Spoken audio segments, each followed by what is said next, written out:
be real. Productivity as a career mom isn't about doing more. It's about doing the right things without burnout. And if you don't control your time will control you. I know this firsthand. Juggling work, kids, spouse, personal life, it can all feel impossible. But I have found a system that has kept me moving forward, and I'm ready to share. Hey Royal Family, thank you for choosing the front row with myself, Roanna Mudley. I am a mom, marketing leader, content creator, and dancer, and I have helped many women get out of the rut and become more productive with their time, especially if you're a career mom. I'm here to help you become unstoppable in whatever you're doing. Now, it's very difficult to get balance, but we're going to try our best to meet our goals and be as productive as ever in just 3 steps, so you can actually enjoy life without feeling guilty. Productivity hack number 1: plan, plan, plan. Plan like your life depended on it. Without perfect planning and execution, you are setting yourself up for failure. You can't go with the flow when your schedule is already overflowing. You need structure that works for you. The first structure I use is time blocking, and I talk about this in more detail in my previous video. Every important task should have its own allocated time. That's when you give reverence to it, you give importance to it, and you must create the discipline to follow through with those time blocking sessions. I have been time blocking for quite a while, but I was very ill-disciplined in the beginning. Like, I would time block and I would look at the calendar and I would put different colors in my time block and just watch it and never really follow through with it. I would be like, oh, I have an hour to read. Okay, I won't read. I'll just chill and watch TV. Oh, I'm supposed to be working on this project, but I have 2 more weeks left until I actually have to do it. I'll just start next week. And I procrastinated and I didn't follow a disciplined approach. And it didn't work for me. I still felt overwhelmed and I still felt like this system is just hogwash. Until I decided to put some discipline to it. And I tried a very disciplined approach where I block out time for filming. I block out time for editing my YouTube videos. I block out time when I'm at the office and I need to do actual work for companies. I block out time for team meetings. And when I started to do this process, I realized that I actually have more time than I thought I did because I was being very prudent with my time. I even blocked out me time and family time and prayer time because those things are important to me and my family. And when I scheduled it in my diary, I knew that I needed to attend to it. There are times that I go a little overboard and I block out every minute and then I get burnout. So you have to be flexible with your time and leave some leeway for life that happens, like running to the grocery store or having to stop filming to do a school run because your partner can't do the school run, so your schedule gets messed up. Whatever the case might be, things can change every day depending on the situation. So being able to be malleable around your time blocking schedule is also important. In the past, I used to be like, this is exactly what I'm doing line by line. And I find that works better when I'm in the work setting or when I'm in the office. But for my personal life, like filming my YouTube video, having solo dates, having family time, having prayer time, then I block it out a little bit differently. So if I'm doing personal work, then I'll block it out as work block. And I wouldn't put too many details as to what I'm working on. But at work, I'm a little bit more efficient. I know exactly what task I'm going to be working for half an hour, what task I'm going to be doing for an hour. If it's a brainstorming session, I know I'm going to be sitting with my team for 2.5, 3 hours. So it just depends on what the task is and being disciplined enough to follow through with that approach. Time blocking has changed my life. It has given discipline to me and it has given me hope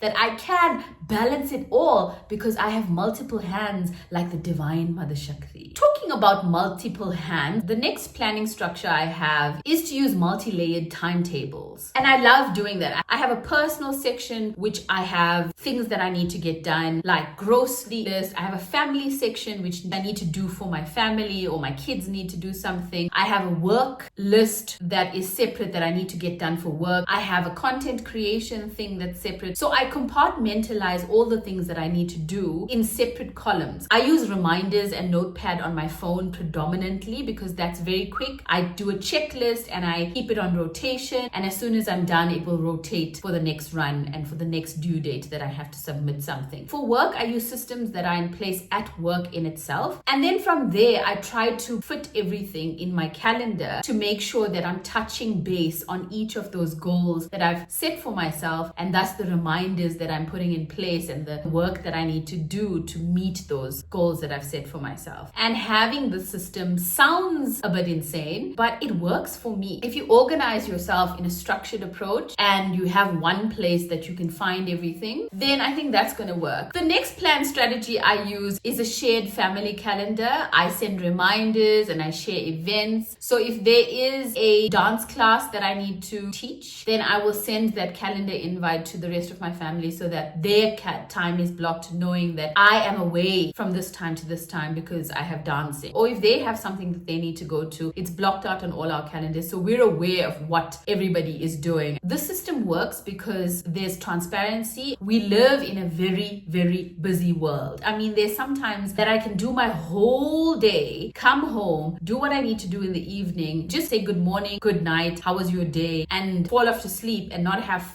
deeper conversations with my partner because we're that busy. If you don't already use this, you could try a color-coded digital calendar. There's also apps that you can download if you have a family iPad or tablet that you can fit onto the kitchen counter and the family members can just check the calendar there. Or you can go old school and just print out the damn thing every month, have it on the wall, and then write everything down. One of the best ones that we have is the whiteboard. So that works really well as well because we just put the week down and what we need to do for the week because we have everything digitally, and this we can see. Like if it's Shivratri in the middle of the week, we know, hey, Wednesday, we're actually going to be doing this, this, and this. We're not going to be able to film content, for example, in the evening. The second productivity hack that actually works is solo time. Solo everything. Solo, solo, solo. I'm all about me because I'm falling in love with myself every day. I'm more in love with myself today than I ever was before. If you fall in love with yourself every day and you love yourself even more every day and you're growing together with your soul, you are going to be a better career mom and you are going to be a better version of yourself. I used to feel guilty taking time for myself,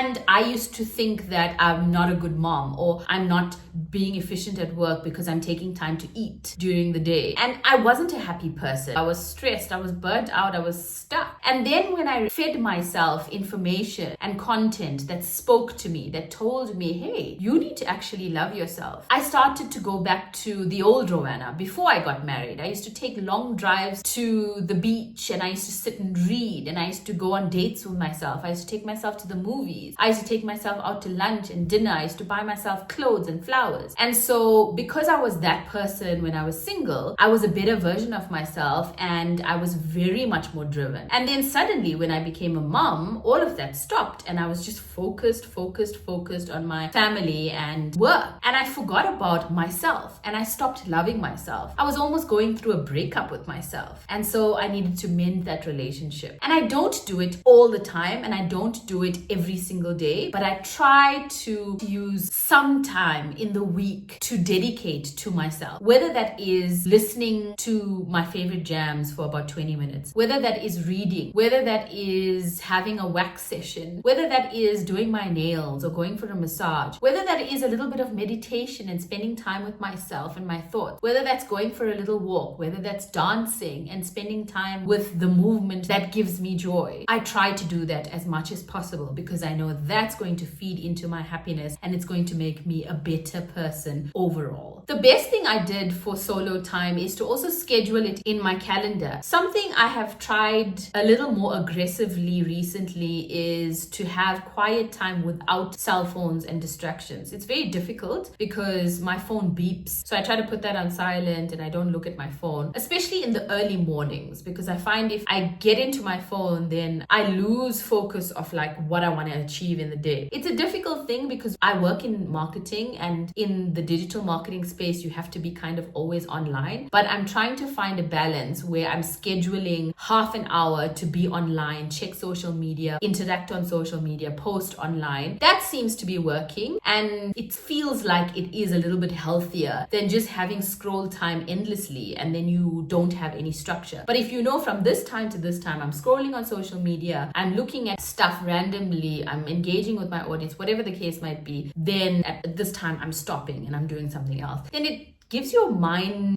the ability to be able to realize that, hey, has a start point and an end point. But when you don't have an end to it, what I found is you feel drained. You feel like, okay, there's no structure, I'm polluted. And you also waste time. How many times have we sat and watched social media or scrolled on TikTok and 3 hours have passed? Many times. That has happened to us many times, where you look at the time and you're like, what? But when you're doing constructive work, the time seems to be going slower. So when you're doing constructive work, I promise you, you're going to find time to do the stuff that you want to do. But if you're wasting time and time is feeling like it's going by very quickly, you're probably not doing something very efficient. That's from my understanding. I don't know how true it is. Don't hold me to that, but that's just how it feels. And my third and final productivity hack that works is discipline. I have to work very hard to be disciplined. You have to put in the work to get the results that you desire. You have to put in the work now. So when you look back 20 years, you're like, I did the damn thing and I thrived. But if you're someone that's just going to go with the flow, you're not going to reap the rewards for it. So I try my best to be very disciplined with my times, being very disciplined with my approach of how I do my work. And if I say I'm going to film, even if I don't feel like doing it, I'm going to do it. If I say I'm going to go for a walk, I'm going to do it. If I say I'm going to read, I'm going to try my best to do it. If I say I'm going to stop on social media at this time, I'm going to try and do it. And every single day is a decision that I'm going to be better and I'm going to be disciplined, because I can fall from grace like that. And it's very easy to fall from grace because it's really nice to be lazy, and it's really nice to just sit and rot and marinate and watch TV all day. It's just easier to just not think about what to do and just exist. But you don't want to be an old version of yourself thinking, I should have actually put in the work so I could have a really nice life in my old age. So put in the work now, give it your best, and try and live a happy life, because the disciplined approach is going to give you a happy life. You've got to keep the promises you make to yourself, because if you don't keep the promises you make to yourself, how the hell do you expect others to keep their promises to you? Teach people how you want them to treat you. And if they see you as this disciplined person, they will treat you with discipline. They will respect you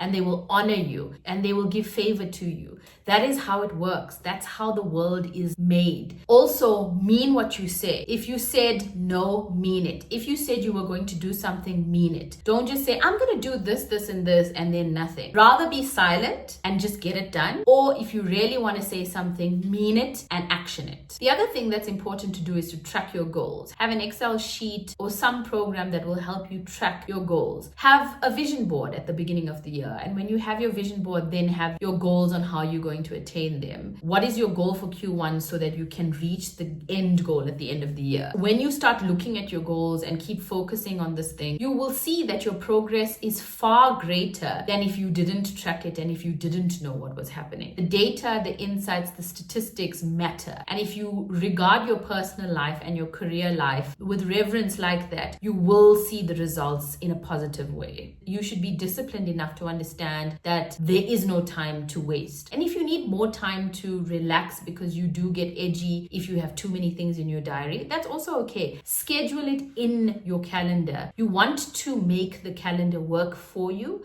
so it can be easier for you to follow through and have the discipline that is required. But if you make it very difficult or you follow someone else's system and it's not truly how you operate, it's not going to work for you. So make it your own. If you are someone that wants to thrive as a career mom and someone that wants to be very productive in both your personal and your career life, you have to follow a disciplined approach. You have to diarize it. You have to follow through with it. And you have to communicate this to the people that are involved in what you're doing. If you are someone that wants to take control of your life, you want to be productive, you want to do the damn thing, I have more videos on productivity and your work life in my playlist, so go check that out. So don't be frazzled anymore. Follow these 3 hacks and I guarantee it's going to make a positive shift in your life. It's been a treat. Thank you so much for choosing the front row. We'll do this again soon. Cheers.